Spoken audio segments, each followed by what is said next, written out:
me quiere ver. Si alguien ahorita alguien quiere hablar o decir algo, adelante, ¿eh? Es el momento, si tienen dudas de algo. Porque estamos, como digamos, en la primera parte y pues bueno, ya saben que si quieren hacer alguna pregunta, entonces la pueden poner en el directa. Oigan, ya silencié por ahí, pero si alguien quiere hablar, pídanme y yo les voy, les voy a abrir el micrófono porque les estoy diciendo y ya lo silencié, ¿no? Pero díganme y en ese momento ya quito, ya todos pueden ahorita hablar. No, ya los volví a silenciar. Ok, pero quien quiera hablar, pues adelante. Y vamos a ver, eh, ya en el momento que vamos entendiendo un poquito este tema, vamos a hacer un breve resumen, ¿no? Para los que a lo mejor acaban casi de ingresar o de entrar hace muy poco. Estamos hablando como todas las culturas van a tener estas características similares, como lo vamos a ver en la cultura celta. Y ahorita en específico me voy a meter un poquito con el tema de San Patricio. Es muy interesante su vida, es realmente interesante. Y nos podemos dar cuenta cómo ellos normalmente a quien solían sacrificar era, pues, digamos, a personas que tenían, a lo mejor habían ganado una guerra, por decir, y tenían esclavos. Que eso aquí también, en tierras, por ejemplo, en esta zona específica, hoy conocida como México, pero que había, como les digo, muchos grupos indígenas de diferentes culturas, de diferentes, ¿no? Etnias. Vamos a ver que cada quien tenía como eh, diferentes formas.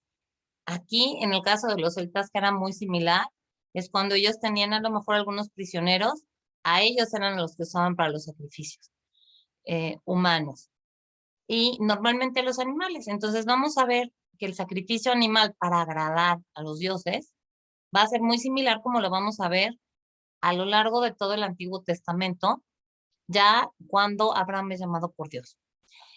Aquí me gusta también a todos enseñarles un poquito cómo Abraham también viene de los caldeos, viene de una cultura también donde son que creen en muchos dioses, no politeístas.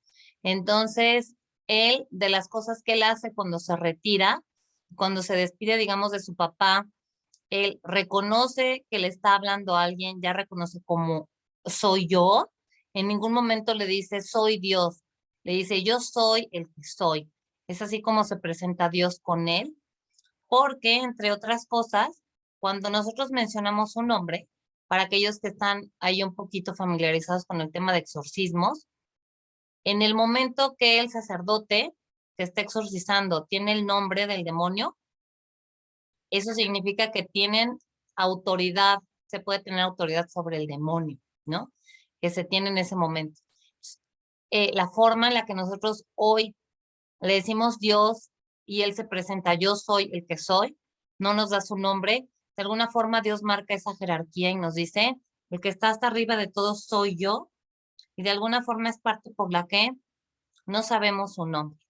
Jesús, ya el Hijo de Dios, ya lo vamos a tener con nombre de Jesús, pero vamos a ver también esta otra parte. Acuérdense que yo siempre, cuando les doy diferentes temas que estamos viendo Halloween o tal, también los voy a evangelizar un poco.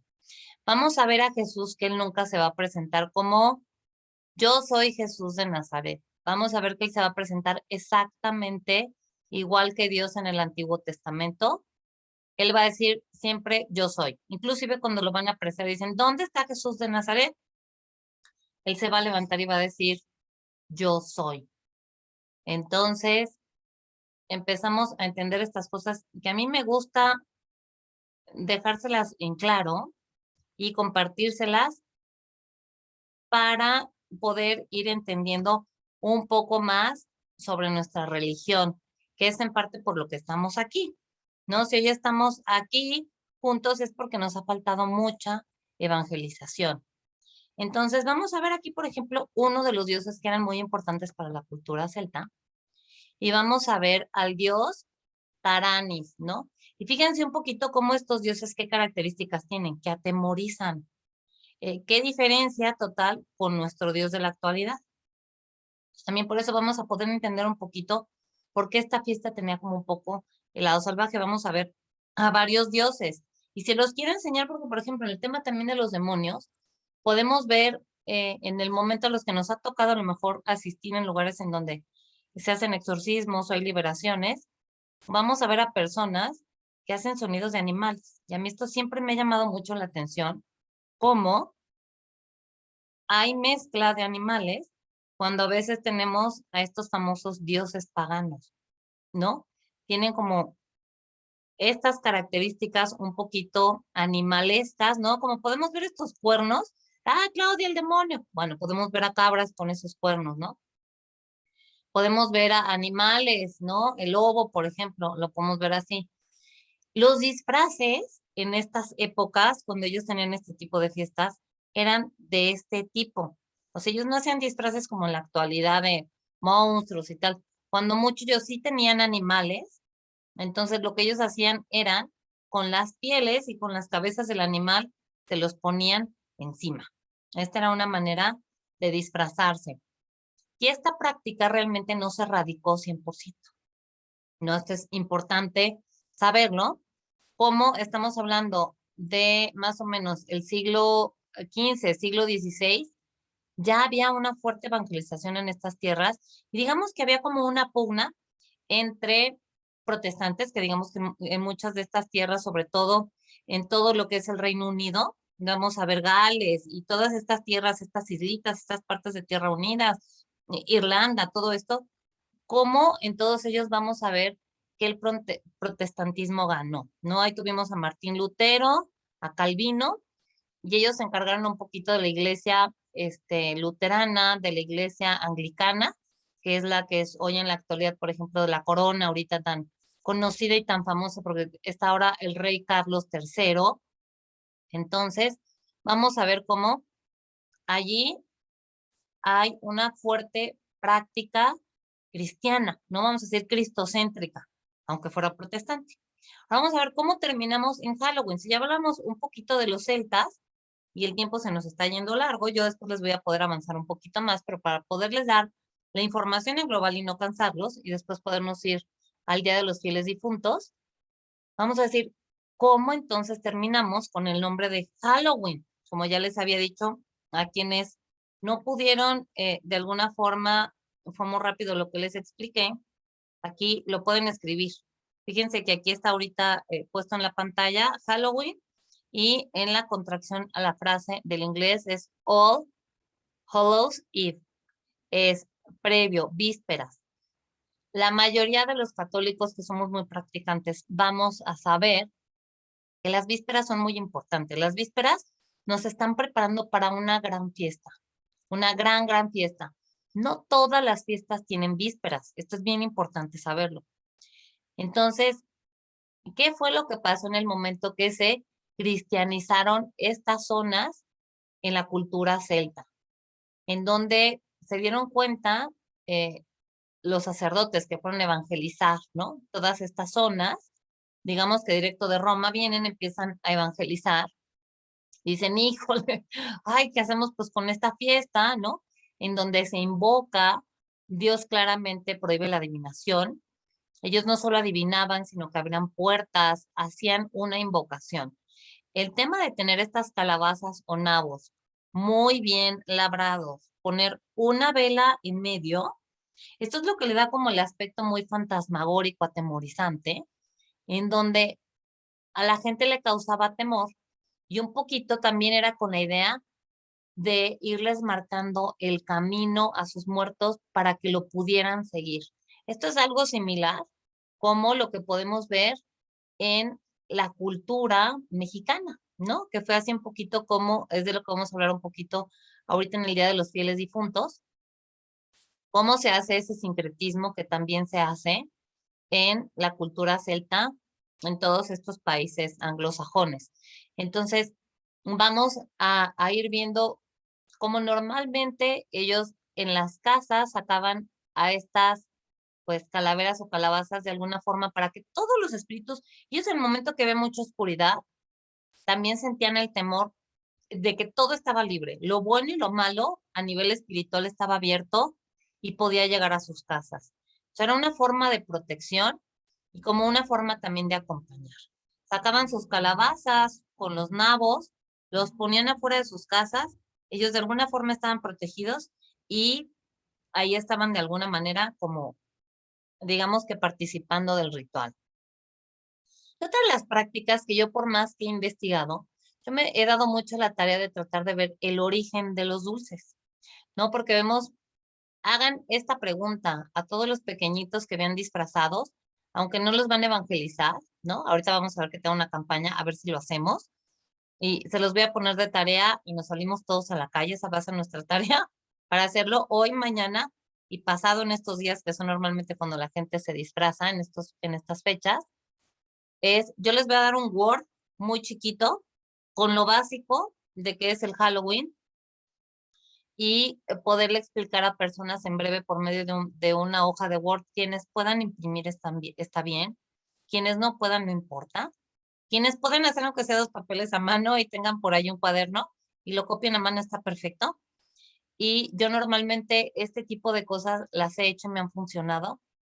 Salgo allí y reparto hojas, ¿no? No les digo si sí, si no, la cómo estás, tal, hojas, hojas, hojas, y las van a leer, ¿no? Y les voy a decir, miren, ¿quieres saber más del Halloween? Listo, aquí te dejo esta hoja para que sepas un poquito de sus orígenes, qué es en lo que estás participando, de qué se trata, ¿no?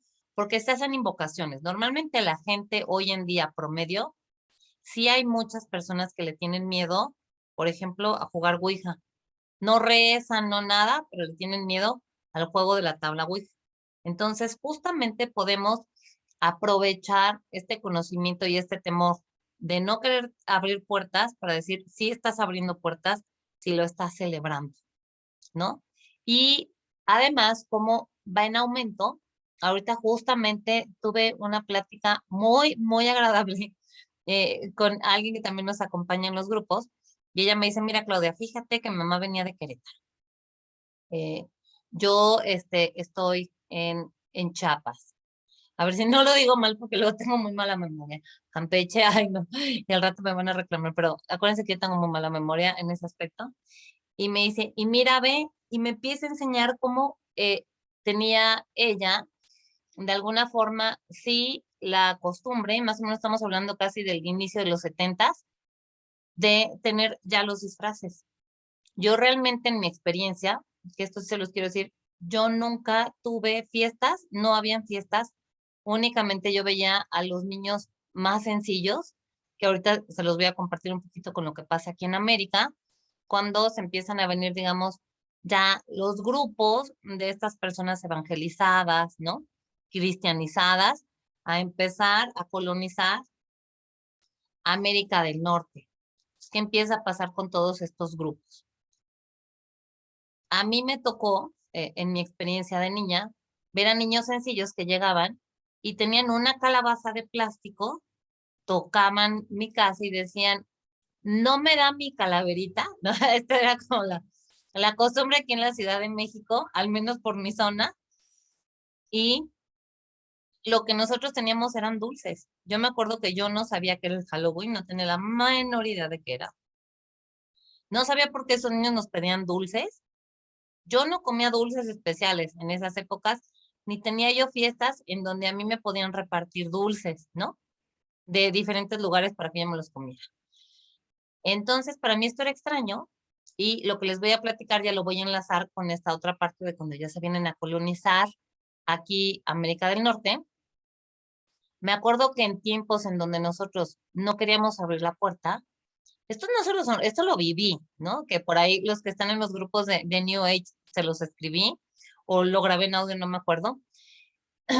Pero cuando no queríamos saber, digamos, que se volvían un poco vándalos, se empezaban a vandalizar, ¿no? Tenían una reacción como agresiva y llegaban entonces con piedras. Era si no les dábamos lo que ellos querían, los dulces que ellos querían, empezaban a aventarnos piedras contra las ventanas. En el caso, mi ventana es de cristal. Entonces, una vez sí se rompió la puerta de mi cuarto exterior de cristal porque los niños no tenían su Halloween o su calaverita. Vamos a ver qué le pasó algo muy similar a los Estados Unidos de América.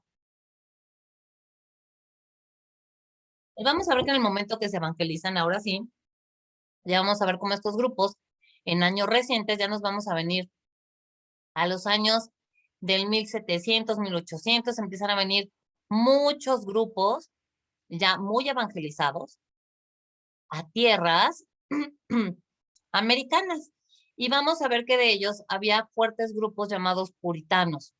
Puritanos, estamos hablando de grupos en su mayoría protestantes, que justamente se acaban separando de la Iglesia Católica, porque este es el caso de Martín Lutero. Él dice, no, la Iglesia no está guardando, ¿no? Está haciendo mal esto, como estamos viendo ahorita muchos grupos criticando a Papa Francisco, a la Iglesia en general, de entre los mismos católicos lo hacemos, para que ustedes vean dónde terminamos cuando somos muy críticos, qué es lo que hacemos.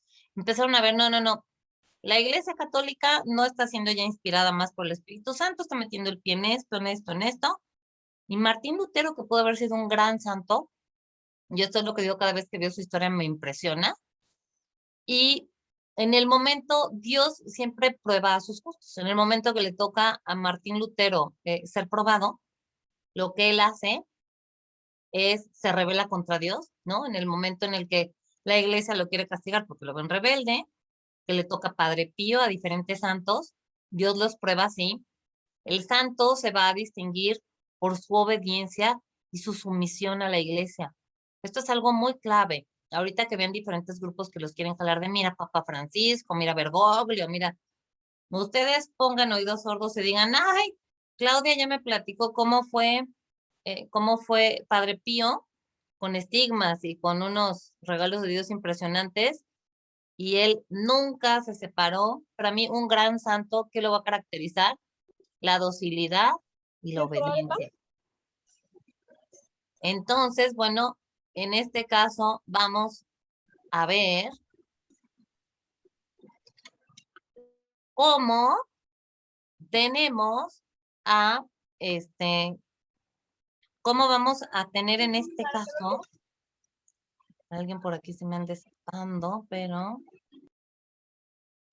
ya lo logré. Y bueno, aquí continuamos. Y entonces, vamos a ver qué pasa con estos grupos. Imagínense ahorita un poquito pensando como en la actualidad, un poco cómo nos ven a todos. Hoy los practicantes católicos nos ven como fanáticos.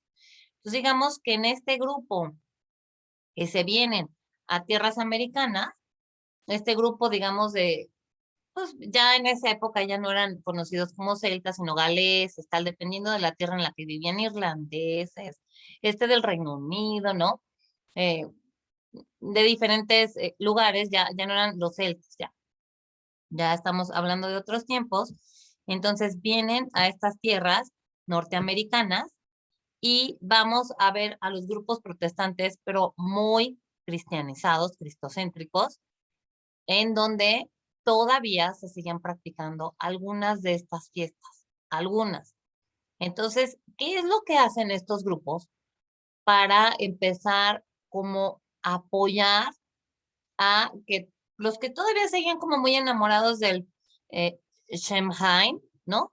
Cómo poderlos traer entonces a la víspera del Día de Todos los Santos, que esto es lo que no les profundice mucho. Pero entonces, ¿qué hace la Iglesia Católica? Dice, están muy enamorados de este ritual, entonces nuestra fiesta de las más importantes la vamos a poner el día primero. Entonces vísperas del Día de Todos los Santos es el 31, y pues normalmente en las vísperas nosotros ya estamos en oración. A la gran mayoría que sí son practicantes, que digamos que son practicantes de tiempo completo, de misa diaria y tal, sabemos que en las vísperas ya estamos rezando y nos estamos preparando. Nuestra alma se está preparando para agradecer y para poder tener este gran festejo. En este caso, el 31 para todos nosotros, sí es efectivamente, es All Hallows Eve, es víspera de todos los santos. Nos estamos preparando porque es el día en donde nosotros festejamos a todos aquellos santos que la iglesia ha aprobado, ha reconocido y ha visto que nos han ayudado a acercarnos y a seguir a Dios, a entenderlo, a conocerlo, y Dios se ha manifestado en ellos. Entonces es nuestro gran festejo. En este caso, estos grupos llamados puritanos protestantes, lo que ellos solían hacer eran dulces, ¿no? Hacían dulces en estas tierras caseros. Por ejemplo, estas famosas manzanas caramelizadas que son muy ricas, ¿no? Panecillos, diferentes cosas que acostumbraran, los hacían y entonces a los mendigos, a las personas de bajos recursos, como muy similar, fíjense, a lo que a mí me tocó vivir de niña, se les ofrecían dulces, pero a cambio de plegarias. Esto yo ya lo estuve haciendo en años anteriores. Cuando llegan ahora y tocan a mi casa, les digo, mire, este es el día y ya les doy toda una explicación y ya me he echado catequesis con los niños. Yo los invito a que hagan lo mismo. No a que les cerremos la puerta y que no hablemos con ellos y nos van a pedir dulces, sino al contrario, abramos la puerta, los que puedan imprimir o escribir la información que les voy a pasar o que ustedes ya están tomando apuntes, compartan lo que ustedes consideren importante o necesario, denles estas hojas, platíquenlo y denles un dulce a cambio de oraciones por el descanso eterno de todas las almas. No, que esto era realmente lo que se hacía en la antigüedad. Vamos a ver, yo he encontrado algunas referencias de que inclusive en, por ejemplo, en el siglo XV, también se hacían galletas, por ejemplo, de jengibre en estos tiempos o diferentes dulces, pero estos eran premios a cambio de con sus disfraces, el que se lo va a disfrazar y tener un disfraz como muy aparatoso y asustar a la gente. Entonces, como premio se les daban estas golosinas. No he encontrado mucha información que me lo confirme. En cambio, sí tenemos esta que es más reciente, que es aparte la que a mí me gusta, porque se daban estas golosinas a cambio de oración. Vamos a ver ahí un poquito ahora qué es lo que pasa, cómo se empieza a evangelizar, ¿no? ¿Por qué termina siendo como tan oscuro? Efectivamente, empieza a haber tanto en Irlanda como en Norteamérica, pues tenemos la depresión, ¿no? A nivel económico, en diferentes años, entraban luego en guerras, tanto en guerras por zonas territoriales como en la guerra mundial, ¿no? Aquí vamos a ver la Primera Guerra Mundial, qué es lo que pasa, después viene una gran depresión económica, y entonces todos estos pobres mendigos que iban a tocar la puerta para que les pudieran abrir la casa y se las dieran y ellos pudieran hacer sus oraciones, pues las personas decían, híjole, o como el día siguiente, o me pongo a hornear estos dulces. Entonces, a veces cerraban la puerta y vamos a encontrar esta frase famosa de dulce o truco. Este sí, el único origen viene de Estados Unidos. ¿De dónde viene esta palabra de dulce o truco? Quiere decir que si tú no me das un dulce, va a pasar algo muy similar a lo que me pasaba a mí. Yo te voy a hacer una maldad en tu casa. ¿Qué era lo que me pasaba? A mí lo que me impresiona aquí en mi casa es que eran chiquitos, muy sencillos, de familias muy humildes, en donde no hay ningún tipo de educación y de formación. Y por eso me gusta compartir esto. Es si este tipo de festividades no tuvieran un toque de las tinieblas, no habría estas reacciones de odio. Normalmente tenemos muchos festejos, ¿no? Y hacemos diferentes cosas. Por ejemplo, vamos a pensar en la natividad de nuestro Señor Jesucristo. Nada menos que en Navidad, que es una de las épocas del año que más nos gusta. Y decimos, si hay muchas personas que acostumbran a hacer muchas cosas de este tipo, de ir a dar comida, dar juguetes, dar tal, ¿por qué en esas fiestas no hay una reacción violenta cuando no se dan? ¿Por qué no reaccionan de esta forma violenta como se reacciona en el día de Halloween? Porque esto no pasa. Entonces, esta es una de las cosas que nosotros tenemos que empezar a pensar y a platicar con nuestros conocidos, ¿no? Se empieza a hacer actos de tal nivel, tan vandálicos en los Estados Unidos, que se empiezan a quemar fábricas.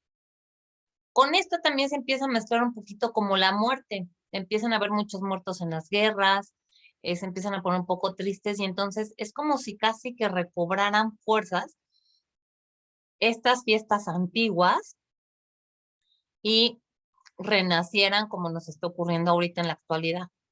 ¿Qué es lo que estamos viendo? Que culturas que inclusive en todos los años, al menos en tierras latinoamericanas, fueron desconocidas para nosotros. Si estamos pensando, por ejemplo, en, en temas de Buda, que no lo conocíamos, ahora resulta que todos conocemos a Buda, todos conocemos el yoga, no todas estas corrientes, y queremos ir a ver a los lamas, y ay, para eso estamos muy abiertos. Pero es como si Jesús, no, ya pasó de moda, y no, qué aburrido, es para gente muy cerrada. Yo quiero algo abierto donde yo pueda seguir haciendo lo que yo quiero. Entonces, vamos a ver cómo empieza otra vez a recobrar fuerza parte de la oscuridad de esta festividad tan triste. Yo ahorita, para que nos demos cuenta, les quise compartir este símbolo celta para que vean un poco la oscuridad del símbolo celta. Y en esto no existe realmente como un dios que yo haya visto en la cultura celta tan demoníaco, ¿no? Como lo podemos ver. Pero este es un símbolo en donde ellos describen con esto la apertura al mundo espiritual. No es, se abre a partir del 31, el 1 y el 2 se abre. Entonces hacían fiestas 31, 1 y 2. Eran fiestas continuas. También es bueno que nosotros pues entendamos que todas las culturas era muy importante agradecer por las cosechas. Hoy en día, esta festividad se sigue dando en Estados Unidos como Thanksgiving, ¿no? Pero este es un agradecimiento a Dios. Y es un agradecimiento por todas las cosechas, por la comida, por todo lo que Dios ha dado, porque normalmente eran momentos en los que después se iban a meter dentro de sus casas y ocultarse del duro invierno. Entonces guardaban comida, guardaban un poco de animales, los empezaban a preparar para las crías, para que tuvieran animalitos, porque los iban a tener encerrados para que no se les murieran por el frío. Entonces, vamos a ver cómo existe este temor en el humano innato ante la oscuridad, ¿no? Ante lo desconocido. Entonces, vamos a ver de alguna forma esta imagen que se ve un poco espeluznante, ¿no? Pero podemos ver cómo ellos están, como así es un poquito como lo describen. Y vamos a ver en sus hogueras, que esto es parte de lo que le toca a San Patricio. Cuando él llega a tierras irlandesas, es bien importante, esto es de lo que más me gusta, él era como de una familia adinerada, pero de otras tierras, no de tierras irlandesas, pero de anglosajonas. Él vivía por allí en otro lugar, se aventura con los amigos, se va a dar una vuelta, quería ver un poquito cómo eran los celtas, va a la aventura, va con unos amigos, se acercan a ver uno de los sacrificios, los celtas los atrapan y entonces pues se quedan con San Patricio de esclavo, sin saber que realmente San Patricio incluso era como de, digamos, que de la nobleza, ¿no? De sus tierras, era como de la nobleza. Entonces, ahí lo tienen cautivo por diferente tiempo y tiene una revelación con Dios. Tiene una revelación con Dios, Dios lo llama y le dice que va a ser obispo de estas tierras. Entonces, él de alguna forma, imagínense que era jovencito, rebelde, hacía lo que se le daba la gana. Él, en el momento que parte de Irlanda, se sale de allí porque ahí normalmente o los mataban o eran esclavos, pero ya no se podían, ya, digamos que ya no volvían a tener libertad. Entonces San Patricio se regresa a esas tierras, a su casa, ya con esta iluminación de Dios, les habla a sus papás que él ya lo que quiere es ser sacerdote, y él ya regresa entonces después de muchos años que logra cumplir con su sueño. Él regresa con este grupo de monjes para evangelizar, de sacerdotes, estas tierras.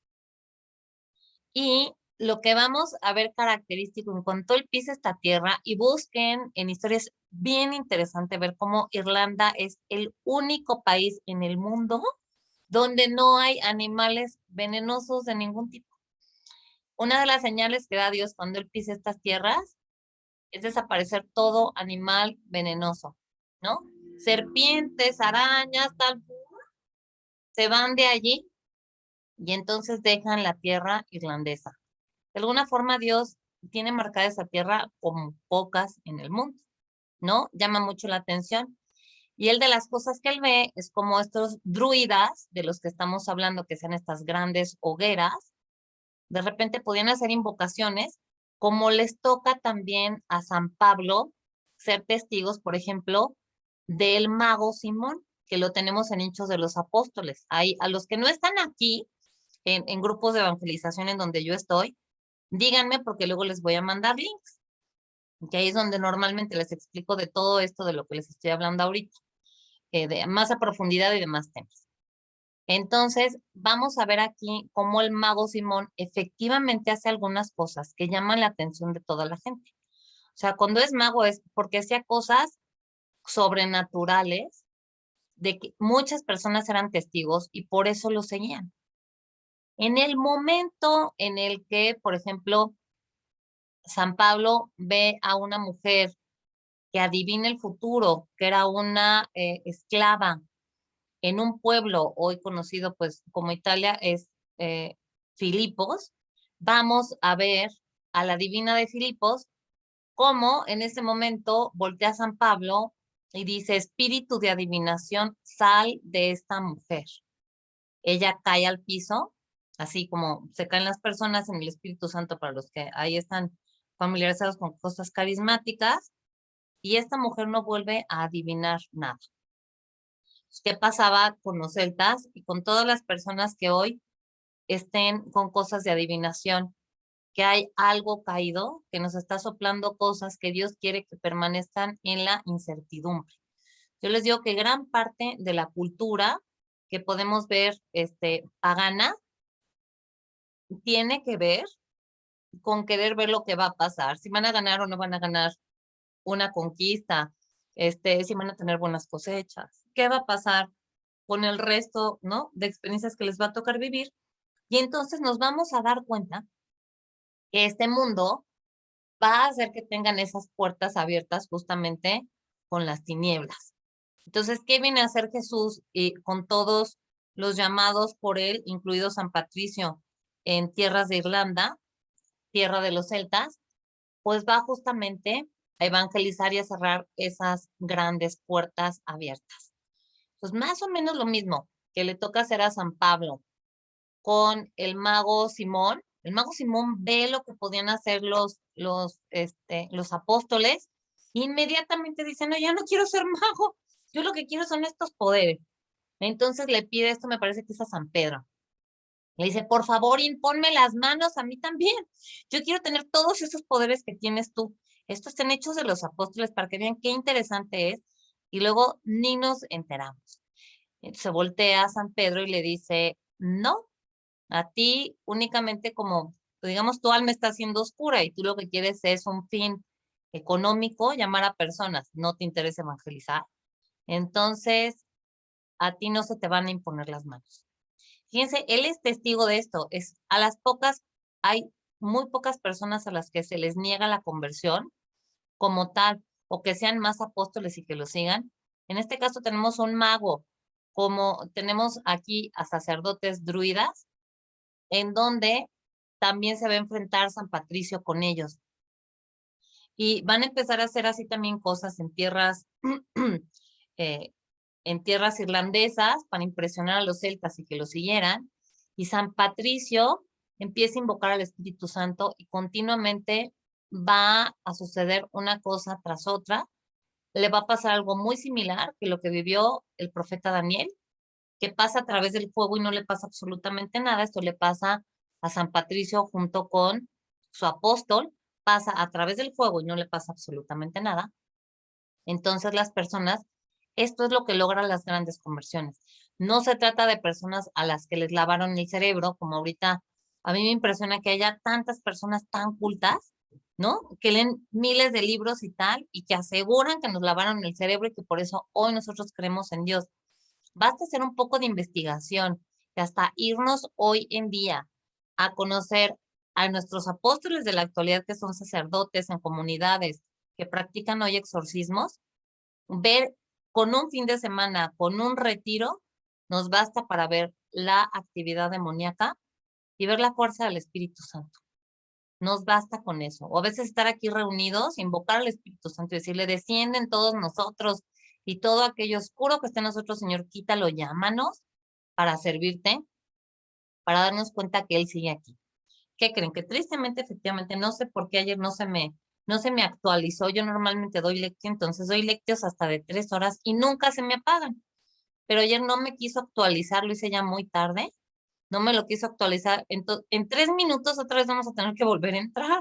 Ustedes disculpen, como dirán, disculpen las molestias que esto les ocasiona, pero entonces volvemos a entrar y vamos a ver que en el momento, nos vamos a regresar ahorita entonces a lo que pasa en Halloween y vamos a ver que a partir de que empiezan problemas económicos, empieza a crecer como tal Estados Unidos y uno de los grandes problemas que yo he visto que nos aleja de Dios es el tema de lo económico.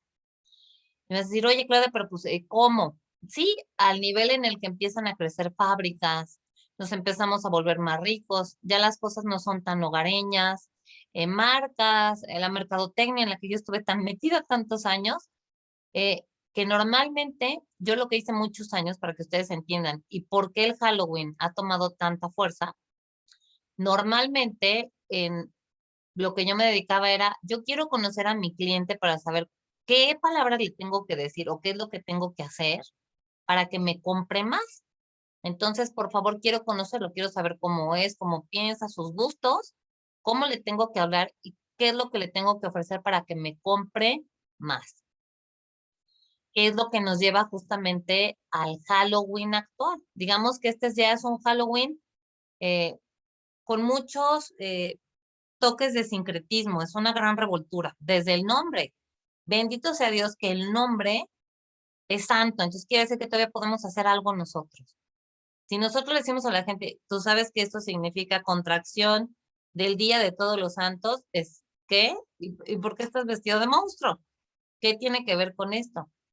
Estamos a un minuto de que otra vez se nos cierre, perdónenme otra vez, y otra vez les vuelvo a pasar rápido el link para que todos vuelvan a entrar.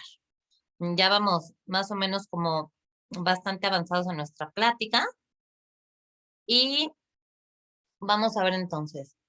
Entonces, a partir de este momento, empiezan, que ya les dije que inclusive ya quemaban fábricas, ¿no? Las personas se enojaban en este 31 y quemaban fábricas. Se había perdido como lo bonito de esta celebración y de este festejo, que ya se había logrado cristianizar. Ya estaba cristianizado. Se empiezan a ver por ahí, se dividen en dos grupos en los que no quieren ser tan católicos y por el otro lado seguimos con las personas que son puritanas, digamos algo protestantes, y entonces empieza